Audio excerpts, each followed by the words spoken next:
सभी साथियों को राम राम नमस्कार। उम्मीद करता हूं आप सभी बहुत ही बढ़िया होंगे। आप सभी को बता दें कि आधार कार्ड विभाग में भर्ती निकाली गई है, यानी कि यूआईडीएआई में वैकेंसी आपको देखने के लिए मिलेगी, जिसके लिए ऑल ओवर इंडिया से कोई भी male and female candidate apply कर सकता है।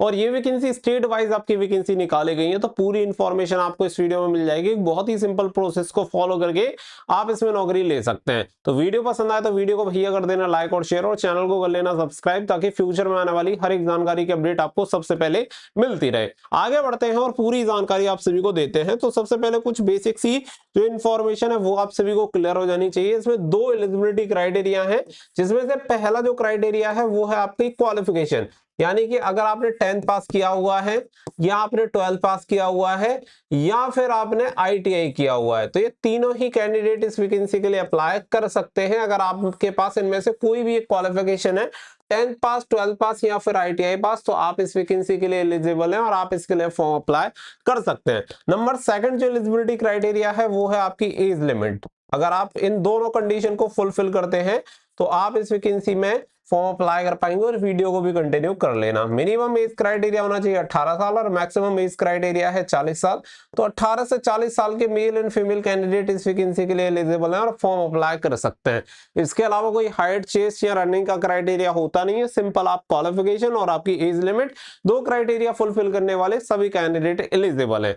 अब आगे अगर हम बात करें तो देखो यहाँ पे क्या है कि अलग अलग यहाँ पे पोस्ट रहती है, और जो आपकी पोस्ट रहती है वो क्या है कि स्टेट वाइज आपकी पोस्ट रहेंगी, और स्टेट में फिर आपकी डिस्ट्रिक्ट वाइज ये पोस्ट रहती हैं। तो इस तरीके से जो आपकी पोस्ट है वो आपको डिवाइड देखने के लिए मिलेंगी। इसके अकॉर्डिंग आप अपनी स्टेट में और फिर अपने डिस्ट्रिक्ट के अकॉर्डिंग फॉर्म अप्लाई कर सकते हैं। जैसे डिस्ट्रिक्ट में भी आपको सुटेबल लगे उसके अकॉर्डिंग आप उसके लिए फॉर्म अप्लाई कर सकते हैं। लेकिन मैं आपको सजेस्ट करूंगा कि आप वहीं के लिए अप्लाई करना जहाँ की लोकल लैंग्वेज आपको आती हो, क्योंकि देखो वहां पे अगर कोई भी आधार कार्ड सेंटर पे आएगा तो वो लोकल भाषा में बात करेगा। अगर आपको लोकल भाषा वहां की आती नहीं है तो फिर वहां पे आप फिट बैठ नहीं पाओगे, और आपके सामने दुविधा ही दुविधा है, और फिर दिक्कत होगी और सेलेक्ट भी नहीं हो पाओगे। तो ये गलती कोई भी कैंडिडेट मत करना।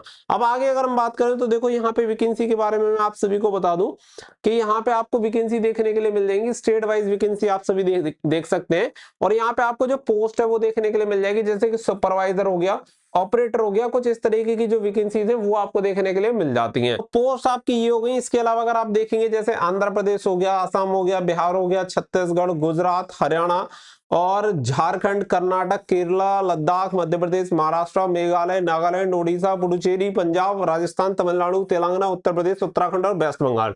तो टोटल अगर यहाँ पे देखेंगे तो कितने टोटल यहाँ पे 23 यहाँ पे अलग अलग स्टेट में आपकी वैकेंसी निकाली गई है। और ये किसकी वैकेंसी है यहाँ पे आप सभी देख सकते हैं, आप सभी के सामने है।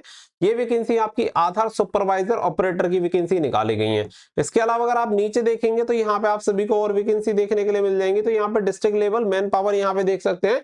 तो यहाँ पे डिस्ट्रिक्ट के अकॉर्डिंग भी आप सभी को डिटेल्स देखने के लिए मिल जाएंगी कि असम में जो वैकेंसी निकाली गई है वो दारंग स्टेट के लिए निकाली गई है, जिसमें 31/12/2025 से लेकर 31/1/2026 तक आप अप्लाई कर सकते हैं। यानी कि सभी वैकेंसी की जो लास्ट डेट है वो मैं आपको यहाँ पे पहले क्लियर कर देता हूँ कि 31 जनवरी इसकी लास्ट डेट है। तो जल्दी से अप्लाई कर देना, ऐसा मत करना कि आराम से आप सोचने में लगे रहो और इस वैकेंसी की जो लास्ट डेट है वो ही निकल जाए, फिर आप इसके लिए अप्लाई कर नहीं पाओगे। इसके अलावा अगर आप नीचे स्क्रॉल करेंगे तो यहाँ पे आपको क्या है कि डिस्ट्रिक्ट वाइज ये मैन पावर देखने के लिए मिल जाएगी। इसके अलावा अगर आप नीचे स्क्रॉल करेंगे और भी इसकी डिटेल्स दी गई है, जैसे कि आप सपोज दैट यहाँ पे देख लो। तो यहाँ पे अगर आप देखेंगे तो यहाँ पे क्या है, आधार सुपरवाइजर ऑपरेटर की वैकेंसी है, डिस्ट्रिक्ट लेवल मैन पावर। आप देखो अभी उत्तर प्रदेश में वैकेंसी निकली। उत्तर प्रदेश में अगर आप देखेंगे तो आधार सुपरवाइजर ऑपरेटर की वैकेंसी है, और यहाँ पे डिस्ट्रिक्ट अलीगढ़ में 1 वैकेंसी, अमरोहा में 1 वैकेंसी, बरेली में 4 वैकेंसी, बुलंदशहर में 1 वैकेंसी, चंदौली में 2 वैकेंसी, एटा में 1 वैकेंसी, फर्रुखाबाद में 2 वैकेंसी, गाजियाबाद में 1 वैकेंसी। तो इसके अकॉर्डिंग अगर आप देखेंगे तो बहुत सारी वैकेंसीज आपको देखने के लिए मिल जाएंगी। और ये डिस्ट्रिक्ट वाइज हर एक स्टेट में डिस्ट्रिक्ट वाइज भी वैकेंसीज आपको देखने के लिए मिल जाती है। अब जैसे यहाँ पे राजस्थान देख लो, राजस्थान में कितनी बढ़िया यहाँ पे वैकेंसीज आपको देखने के लिए मिल जाएंगी, बहुत ही बढ़िया है। राजस्थान अजमेर यहाँ पे देख सकते हैं टोटल वैकेंसी। तो इसके अकॉर्डिंग ये भी डिटेल्स यहाँ पे आपको देखने के लिए मिल जाती है। तो आप इसके अकॉर्डिंग फॉर्म अप्लाई कर सकते हैं। हैं, पूरी इंफॉर्मेशन यहाँ पे दी हुई है। अब सपोज दैट आप समझ लो कि अगर आपको अप्लाई करना है, यहाँ पे हरियाणा उत्तर प्रदेश का दे रखा है, सभी का दे रखा है कि यहाँ पे सपोज दैट मान लेते हैं कि आपको उत्तर प्रदेश के लिए अप्लाई करना है। कासगंज जिले में टोटल 4 वैकेंसी निकली हुई है। इसकी अप्लाई डेट है 5 जनवरी से लेके 31 जनवरी 2026। अब अगर आपको अप्लाई करना है तो अप्लाई नाउ पे कर देना है क्लिक, और यहाँ पे क्लिक करने के बाद आपके सामने ओपन हो जाएगा। इसमें आप देख लो, यहाँ पे डिटेल्स आपको दिखा देगा कि vacancy Uttar Pradesh, number of vacancies यहाँ पे 4 है कासगंज के लिए। Application are invited for the Aadhaar operator supervisor and Aadhaar Seva Kendra ASK under CSC e governance service India limited. Name of post देखेंगे आधार सुपरवाइजर ऑपरेटर डिस्ट्रिक्ट की वैकेंसी है।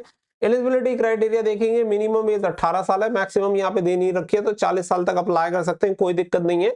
इसके अलावा अगर आप देखेंगे तो यहाँ पे आप 12 पास होने चाहिए। अगर आप 12 पास हैं तो इसके लिए अप्लाई कर सकते हैं, या फिर इसके अलावा आपने 10वीं पास कर रखी है और 2 साल ITI कर रखे हैं तो भी आप अप्लाई कर सकते हैं, या फिर आप 10वीं पास और 3 साल का आपने पॉलिटेक्निक डिप्लोमा कर रखा है तो भी आप इसके लिए अप्लाई कर सकते हैं। इन तीनों क्वालिफिकेशन में से कोई भी एक क्वालिफिकेशन है तो आप इसके लिए अप्लाई कर सकते हैं। यहाँ पे आपको पूरी इंफॉर्मेशन दे रखी है, तो ये आपको क्लियर हो जाती है। क्लियर होने के बाद अप्लाई नाउ का बटन यहाँ पे आप सभी को मिल जाता है, अप्लाई नाउ पे कर देना क्लिक। क्लिक करने के बाद यहाँ पे CSC का जो ऑप्शन है वो आपके सामने ओपन हो जाएगा, जिसमें नेम हो गया, mobile number, email ID, PAN number, date of birth, state, district, highest qualification, total experience, residence of state, residence of district, और रिज्यूमे यहाँ पे अपलोड आपको करना है।